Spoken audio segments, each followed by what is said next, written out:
Today's Parsha, the portion of Beshalach, talks about the famous story of the Exodus from Egypt. The splitting of the Red Sea, the Sea of Reeds. The great miracle that took place there. And the aftermath of that miracle when the Jewish people sang the famous song Az Yashir that we recite every day in our prayers, and the dance of the women led by Miriam and their song that they chanted. Right after that, the verse, this is chapter 15, verse 22, reads as follows, that the miracle is over, the Egyptians are now drowned in the sea, they're ready to move on. What does it say in the verse? Vayasa Moshe es Yisroel miyamsuf. Moses caused Israel to journey from the Sea of Reeds. Now, pay attention to the words here. The Vayasa means that Moshe, it's not that they themselves traveled on their own. Moshe caused them to travel. So Rashi picks up on this rather strange use of word, Vayasa, and he says the following. Moshe caused Israel to journey. He Sion Baal Korcham, he moved them against their will. That means that they did not want to go. But Moshe forced them to leave the Sea of Reeds. What does this mean, the meaning of this?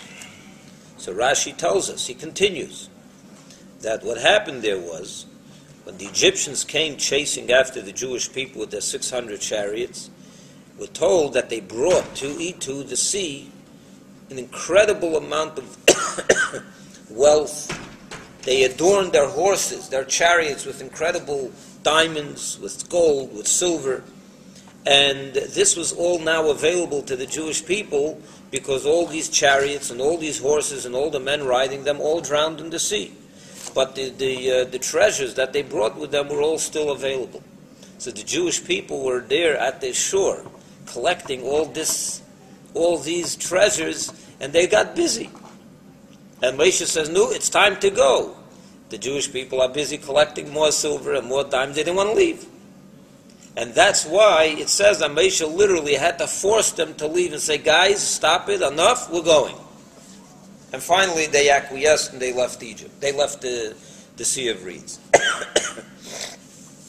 Now this is a very strange way of understanding what happened over there, and for a number of reasons.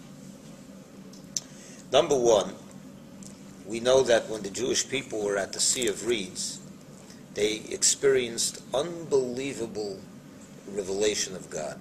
It says that every single person, everyone, without exception, even the simple maidservant, who in normal circumstances has no concept of godliness,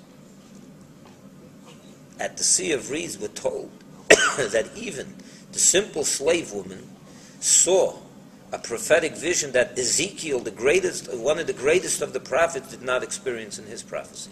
She saw more than him. In other words, at the Sea of Reeds was a moment of truth, a moment of perception for every Jew that was there, the likes that we have never experienced since. Maybe at the giving of the Torah was another such moment, but that's it. In other words, at the Sea of Reeds there was this incredible godly revelation that was available to everyone. And on top of that, we know that the Jewish people, they were now on the way to Matan Torah. They were on the way to Mount Sinai, and they knew that they were going to Mount Sinai. And not only did they know they were going to Mount Sinai, they anticipated. They were eager to go to Mount Sinai. They couldn't wait to the moment. It says they counted the days, and that's why we have the counting of the Omer as well. They counted in anticipation. When will we have the merit to stand before God at Mount Sinai? They were anticipating, waiting for the moment. So how is it that with all of this, people on such a high spiritual level, even if it was for the moment, but that was the moment, that they should now be caught up with some more gold and some more silver? That should be what should distract them. And Moshe has to force them to leave and come with him to Mount Sinai. They just experienced the greatest revelations. They're anticipating for days now, and they can't wait to go to Mount Sinai, and they know that that's their mission. And now a few more pearls is going to get their attention. The question is even greater. Taken into account that which we know already, the Medrash tells us that every single Jew that would left Egypt, there was not every one of them left with 90 camels laden with gold and silver and treasures. They were wealthy. They had everything they needed. And on top of that, remember that the Jewish people now, at this point yet, are under the impression that they're going to be going into Israel in a few days. They're going to go to Mount Sinai, and 3 days later they're going into Israel. And that's the redemption, that's it. That will bring about that will usher in the final redemption. That was their understanding at the moment. We know what happened later with the spies, that changed everything. But at this point, they're still under the impression that they're going into Israel right away, and there will be no need for any of this. What would they do with so much money? They had 90 camels laden. But donkeys or camels, I don't remember the expression. But there's 90 animals laden with incredible amount of treasure. Every person. So a few more pearls and a few more things at the seashore, that's what they got them distracted for. What did they need it for?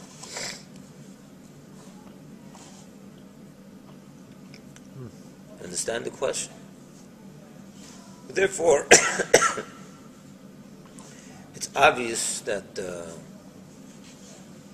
fact that they were interested in the spoils that were left at the seashore was not just to amass more fortune. It wasn't just to get some more money and to be a little more wealthy. In their perception, this was the will of God. There was something about those spoils that they felt that God wants them to collect them. And in fact, the revelation that they experienced at the sea, because they had such a great revelation, they were so in touch with God, that spurred them on even more to collect those spoils.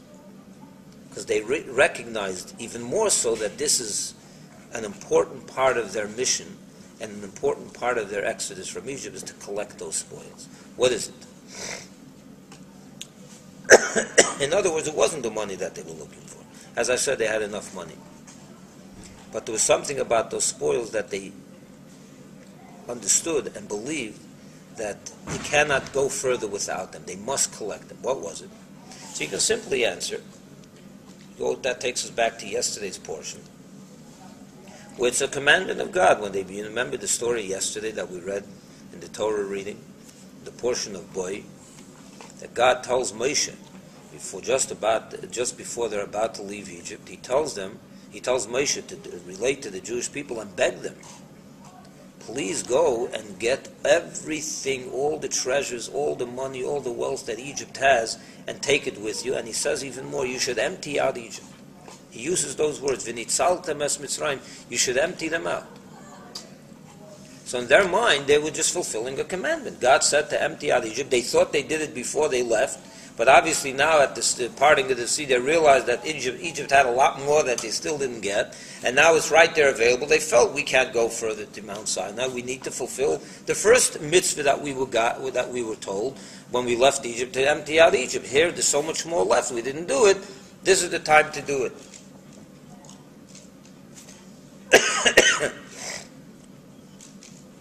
Even though they knew that God also commanded them to go to Mount Sinai.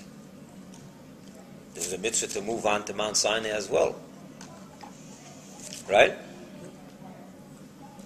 So how could they, so maybe this mitzvah should override this mitzvah. The mitzvah of moving towards Mount Sinai should override the mitzvah of emptying out Egypt. But they made the following calculation, a halachic calculation. We know there's a law that if a person is learning Torah, and then there's an opportunity to fulfill, if an opportunity becomes available for him to fulfill a mitzvah, should you stop learning and do the mitzvah? No. לימוד תורה כנגד הכתורה. So you're saying that learning the Torah overrides all the other mitzvahs. If you're busy learning, you shouldn't stop and busy yourself with other mitzvahs. Only to save somebody's life. Okay. What do you say? You say that you should stop learning to do another mitzvah. Yes. You're both right. And I'll tell you why you're both right. I like this. You're both right. On the one hand, it says that Torah overrides all other mitzvahs. But yet we see that, for example, if we're learning in the morning and the time for davening comes, you stop learning, you go daven, right? So you see that one mitzvah, the mitzvah of davening, pushes aside this mitzvah of studying Torah. So how does this work? So there's a basic rule. The rule is that if there's a mitzvah that other people can do, and you don't have to do it, so you're learning, don't learn, let other people do that mitzvah. But if there's a mitzvah that no one else can do, you're the only one that's there available to do it, so then you should do it. Another condition is a mitzvah that its time will pass. For example, saying the Shema in the morning. There's a certain time for a period in which the Shema has to be said. If you're going to be sitting and learning all that time period, by the time you finish learning, the time for the Shema will have passed. So this is a mitzvah that you'll miss the opportunity to do it if you don't stop learning, then you should stop learning and do the mitzvah. That's clear? So therefore, in our case, That was in your newsletter this week. Right. That man who he had to go to the market Yeah. to buy cattle or The butcher. sheep or The butcher. the butcher. Yeah, the butcher. And then That's exactly what we heard. That's the same Correct. exact story. Yeah. But even in that case, could someone have, in his household, have given him the money? If there was It's a someone that possibility, yeah, maybe. okay. The But point if there was is, nobody, the point is, get back to our conversation here. So the Jewish people have two mitzvahs. One is to empty out Egypt, and the other one is to move towards Mount Sinai to go get the Torah, which is like the idea of learning Torah. But but they said to themselves, in their own mind, they said to themselves, we don't. The mitzvah of going to Mount Sinai is not something that has to be done right now. God didn't tell us you have to go there by this and this time. Go. But this is a mitzvah of emptying out Egypt. That if we don't do it now, it will not be done. It will be it's a lost opportunity if we don't do it. If we delay it now, there's no other opportunity. Going to Mount Sinai, we'll go there tomorrow. It's not running away. The mountain is not running away from us. So they figured in their mind, and halachically, they came to this conclusion halachically, that it makes more sense to spend the time right now to collect all the spoils of the Egyptians, and we'll go to Mount Sinai a few hours later.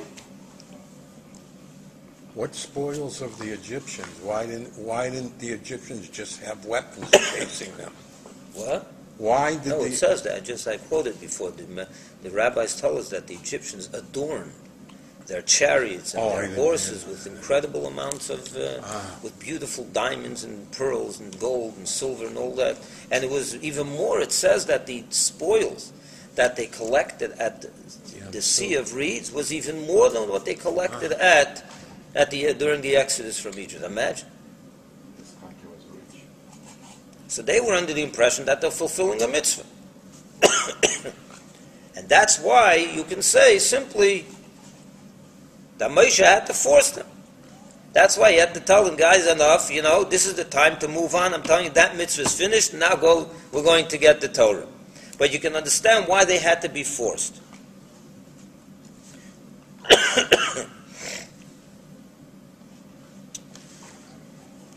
Which this also explains a very, very difficult passage in the Torah that we read in the beginning of the Torah. If you'll remember, this whole thing that God tells Moshe last week in the portion, before they left Egypt, that he tells them, please tell the Jewish people to go and collect all the fortune, the wealth of Egypt, and that they should empty out Egypt. Why did God want this to be done? So Rashi tells us why. Because he said when I made the covenant with Abraham, hundreds of years earlier, in fact, it was 430 years earlier, he made a covenant with Abraham, and at the time of the covenant, he told Abraham, and he said, you will be a father of a great nation with many descendants, and I'm foretelling you that they will be enslaved and afflicted in a land that is not theirs, in the land of Egypt, of course, and they will be enslaved for 400 years. But I promise you that when they leave, they will leave with great wealth. That's what God told Abraham. So God tells Moshe during the Exodus, I need you to do me a favor and go tell the Jewish people that before they leave, they should go and clean out the wealth from Egypt, because if they don't, then Abraham will always be able to come against me and say, the first part of the decree of the prophecy of the decree you fulfilled. You made them slaves for 400 years. But the promise that they will leave with great fortune, that you missed out, that you forgot about. So he said, please make sure, I don't want to have a headache from Abraham, and therefore go tell them to clean out Egypt. Now, this whole thing is difficult to understand. What were you going to ask? In the promise to Abraham, in the Chumash, it's spelled out that they'll leave with great wealth. Yes. I know. Then and at the end they will leave with great fortune, with great wealth. And here's the question. Imagine you're Abraham. God comes and appears to you and speaks to you and says you're going to have a lot of children, and they're going to have many children. They're going to turn into this great nation. And I'm letting you know now that for 400 years they're going to be enslaved in a land that is not theirs. But I promise you that the last generation will leave wealthy. Is that exciting news to you? Yes and no. Well, I mean, what's the meaning of this? Slavery part, no. The wealth part, yes, especially if you told that maybe that wealth is going to be used for the base of English. This adds a whole other dimension for it. Was the gold and silver that they needed to make the Mishkan? Much of that was due to their gathering. They themselves had nothing in Egypt. Two things. First of all, God mentions nothing about the Beis Hamikdash to Abraham. No, I understand. He doesn't say anything. He told him. I quoted it to you. He says to him, "You will be leaving. You will be enslaved for 400 years." How many generations is 400 years? 10 generations. No more. It's more than 10. But let's say 10. Let's be conservative. Let's even say it's 10. 20 generations. That means like this. It wasn't 20. It was less than 20. It wasn't that many generations, but it was quite a few. So you're telling him, generations upon generations are going to work hard and be slaves and be afflicted and pained and who knows what else.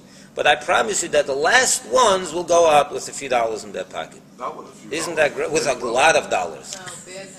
It's something doesn't. It's not not something that doesn't add up. Let's take the context for a moment. What if Hashem told Abraham, look, Abraham, for 400 years your descendants are going to be tremendously wealthy, they're going to have everything they want, they're going to live in freedom, they'll have whatever they want, but that last generation is going to go out so poor that they'll never have nothing again. Of course, he's throwing him a bone, basically. Basically, you're telling him, you're going to have a lot of trouble, but the last ones will have comfort when they leave. And what's it with all the other 9 generations? What's in it for them? Doesn't sound very comforting. comforting. Sound comfort. No. There's something not right here. There's a difference. So there has to be something here that does not meet the eye at the surface, but when you look a little deeper, you will get to it. And here's what it is. As I said, the Jewish people were under the impression that they were going to Israel from Egypt. Within 2 months, they were going to be in Israel, at the final redemption. So who even needs all this wealth? Once the Mashiach comes, the redemption's here, none of that means anything. And that's another thing.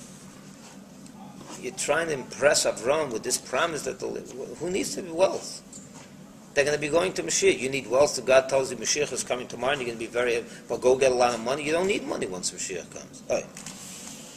So obviously over here, the wealth, although we're talking about physical wealth and treasures of gold, silver, and real wealth, but there's something over here that Avram was hearing, that God was telling him, that was more important than the physical wealth. We know there's a Kabbalistic idea called the doctrine of Birur HaNitzotzes. Birur HaNitzotzes means the purification, the elevation of the sparks of holiness. What this means is, when God created the world, He created a vast world with many nations, many places. It's very, very large. And in every place and in every object, there is godly, everything receives and comes into existence because God brings it into existence. And everything has in it a godly spark, that godly life force that makes it, and that creates it and makes it continue to exist and sustains it. That spark of God is a spark that is there. Why did God create so much, such a vast universe with so much? He wanted that we, the Jewish people, should come and elevate and utilize everything in this world for a godly purpose.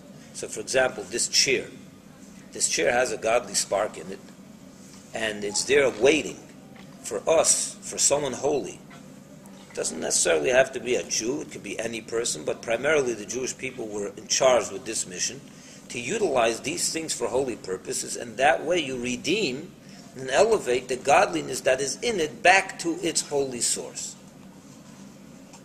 Where was the main depository of these sparks? It says was in Egypt. A great many of these sparks were in Egypt. I'll just give you the numbers. It says that there are 288 sparks, which are subdivided into many, many millions and trillions. But 288 basic sparks that God let into the world. 202 of those were in Egypt alone. Imagine. The vast majority were in Egypt alone. The rest are scattered all over the world, and for the last 3,300 years, we are busy elevating those sparks. Imagine how much was in Egypt. Avram was told by God told Moshe, told Avram when he promised him that he will be the great father of this great nation, and that they will be enslaved. In the whole story of the Egyptian exile, he told him that at the end they will go with all the spoils, with all that wealth. He doesn't mean physical wealth alone. He means, more importantly, the spiritual wealth. All those sparks that have been unleashed in Egypt, the Jewish people will redeem them, which means that they will have in their coffers a great amount of spiritual wealth that will leave with them, they will take with them when they leave. And they can't leave it behind. They can't leave it behind. Now, when the Jewish people were told at the Exodus, go and get the wealth from Egypt, they're basically being told, go and elevate all those, get those sparks out, which is what they did for 400 years, by the way, and mainly when they left. So when they heard, or they saw, it became apparent to them at the Sea of Reeds, that all these sparks have not, that there's so much still left, that they have not yet elevated and taken with them. So they felt they could not leave the Sea of Reeds without doing that. Because in that lies the ultimate mission of the Jewish people, to perfect the world. To bring back God's sparks back to Him, so to say. So they were forced, in their own mind, they were told, they felt that they cannot leave this place without doing this. On the contrary, because they experienced this incredible prophetic vision at the sea, that made them much more in touch with the truth, with God Himself, with the ultimate mission that they were charged, and they realized, therefore, that even if we don't need this money, it's not about the money, it's about the spiritual wealth that lies within this. And that's why they busied themselves and wanted to stay. Moshe said, how was it Moshe Rabbeinu did not have the same? He did. Moshe obviously knew that as well. But Moshe said to them, the time has come to move towards Mount Sinai. There are no more sparks that you have to elevate. Basically what he's saying to them is, it's like, I'll give you an example. We know that in the mitzvah on Pesach, there's a mitzvah to eat matzah, right? What does matzah accomplish? When you eat matzah, it says in the Zohar that adds, that strengthens a Jew's faith. It's called the Meichel de Mehim Nusa, the food of faith. It's called the food of faith. When a Yid eats matzah on Pesach, there's something in that matzah that when you ingest it, when you take it in, it makes your faith stronger. That's why the Rebbe instructed his shluchim that during Pesach, before Pesach, we should try to give out as much as shmura matzah as possible to people so that they have, at least for their seder, to eat 3 shmura matzahs. Because the shmura matzah especially is what strengthens the faith. The higher level the matzah, the more potential it has to strengthen a Jew's faith. And we do that faithfully. Now my question is, if you eat the matzah on Shavuos, is your faith going to be strengthened? No. If you eat the matzah on the day after Pesach or the day before Pesach, will that strengthen your faith? No. Not in the least. It will have no effect. And during these 8 days, the matzah has a spiritual power within them. The God invests that matzah with a spiritual power to charge up a Jew's faith, to charge up his batteries, to strengthen his faith. Day before Pesach has no effect whatsoever. Day after Pesach, it's gone.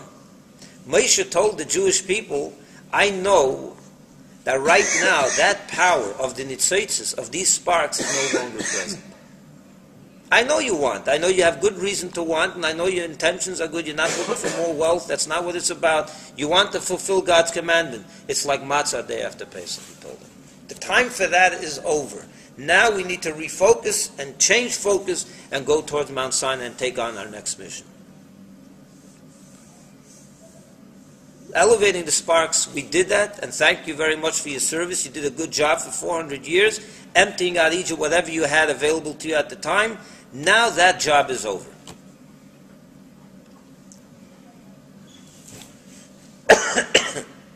And that's why he had to force them. We asked in the beginning, what do you mean you had to force them? They were anticipating Mount Sinai, pushing off something they anticipated and waited so long. They knew that Mount Sinai, they still wanted Mount Sinai. They wanted it even more than ever before, after having seen that great revelation. But the great revelation at the Sea of Reeds that they experienced, even the simplest slave woman, gave them a new perspective on the importance of these holy sparks. Well, Moshe said the time not that you missed the boat, it's not that you missed the boat, the time for that is over. You did a good job. It's like eating matzah for 8 days, and then it's not you missed the boat. That force, that power, that spiritual strength is no longer available. From this we have an incredible lesson in life, which is always important to remember and to learn the lessons from the Torah. They're not just stories that are there for our intellectual stimulation. They're there to teach us lessons in life. The number one thing we have to remember, first of all, what our job is. What is our job as a Jew? The job as a Jew is to bring the world closer to God. And oftentimes, we are excited about our spiritual mission in life, and we find great comfort in it, and we enjoy what we're doing. And sometimes we get stuck. Sometimes a commandment from Moses comes and tells us, boys, it's time to move on. Now the mission is different. That was good for last year. That was good till now. Now we have a different mission. We have to go do something new. This is important for the moment. I tell you, growing up, I remember this very vividly. I mean, the Rebbe used to fabring all the time with Hasidim, as on Shabbos and other occasions. And he would, at a fabrengen, he would introduce a new campaign. And that became the whole focus. That became the whole focus. Not that the other campaigns were no longer important. But the emphasis was on the new campaign, and this is now the most important thing that you have to do. And it took a lot of times. It's not always easy to, you're so busy with what you're doing, and you see success. And who has time for new campaigns? You're so busy, but that's the lesson here. Moshe is the one that knows. The leader of the generation is the one that knows what is the mission for today, what's the mission for this week, for this month, for this year. And when you fulfill the mission, now, and sometimes you have to force. Sometimes you're so involved in what you're doing that it's almost like you have to break away from what you're doing because you're excited at what you're doing it with great alacrity, you're doing it with great enjoyment. But Moshe says, right now, that's not the focus. It could be the highest important mission, but that was important till today. Today, there's something else you have to do. This is true for every kind of person. This doesn't mean that we don't have to still involve ourselves in perfecting the world, in elevating the sparks. As I said, there are still 86 of those original sparks that have not been elevated in Egypt. What Moshe was saying to the Jewish people is, that which was in Egypt, you finished. There's no need for any more. But we still have that which we didn't finish in Egypt. That wasn't in Egypt to begin with. We need to elevate those sparks, especially when it comes to elevating another Jew, to bringing another Jew close to Judaism. You have to give yourself over to this work and do whatever you can and not rely on anyone else. That is the mission for our generation. The mission for our generation, especially in a time that we live in with so many Jews, maybe 90% of the Jewish people are disenchanted or apathetic or disconnected or not inspired.